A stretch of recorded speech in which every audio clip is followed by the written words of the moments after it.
While I was on the way, though, I got alerted that there was a ICE operation, military intervention, who knows, at MacArthur Park. I turned around, we went to the park.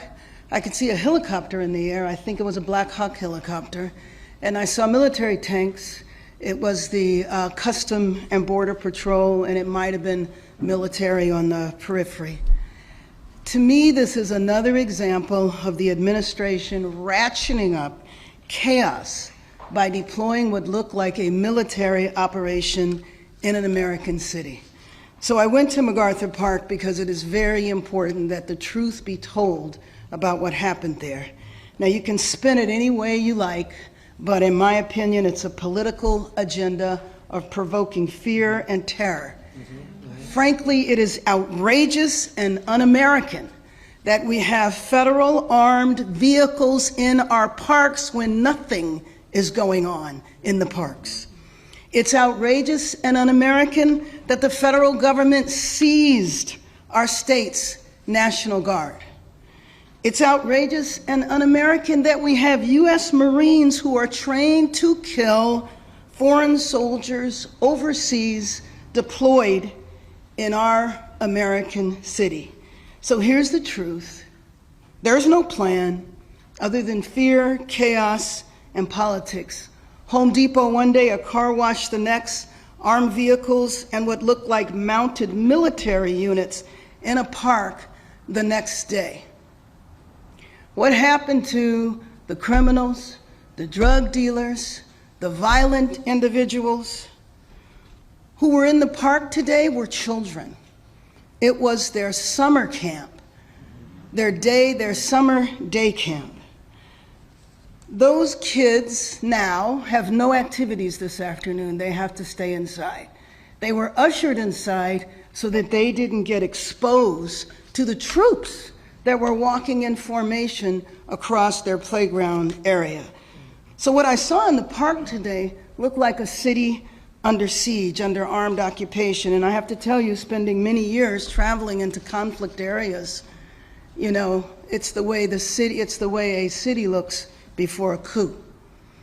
The administration is continuing what I have framed as an all-out assault, a military assault on our city, Custom and Border Patrol randomly driving through the streets, snatching people. That is when they're identified.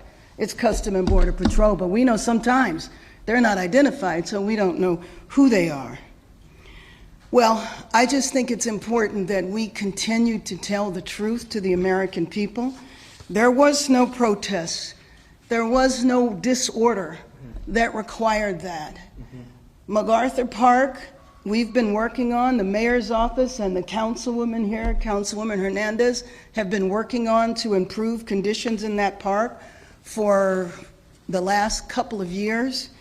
And I just want to say, do we have the ability to show this? Because I did want, the world needs to see the troop formation on horses walking through the park in search of what? In search of what? They are walking through the area where the children play. The children had to be ushered off. What you see is them in a skirmish line with the horses walking through. I do not believe that anyone was detained. Maybe they were. But then again, I don't think the goal is to detain. I think the goal is to spread fear. I think that's what it is. It's to terrorize the Angelenos. I don't know if it was the goal of the administration to divide this city. It has failed. This city stands united. You don't see opposition out there saying we need to deport people. The fact that there's so many people behind me, and by the way, this was pulled together in a very, very short amount of time, I think is an example of the urgency and the outrage that we all feel. When I got to MacArthur Park, by the way, and my purpose was, one, to witness what was going on, but then when I got there, to do what I could to stop it. And so I asked the an individual from the Custom and Border Patrol who was in charge. They put me on the phone with the individual. I said that this needed to end. What was the purpose in them being here? But it absolutely needed to end. He said that they would be leaving within minutes. And I believe a few minutes later they left, but they clearly had been there for a while.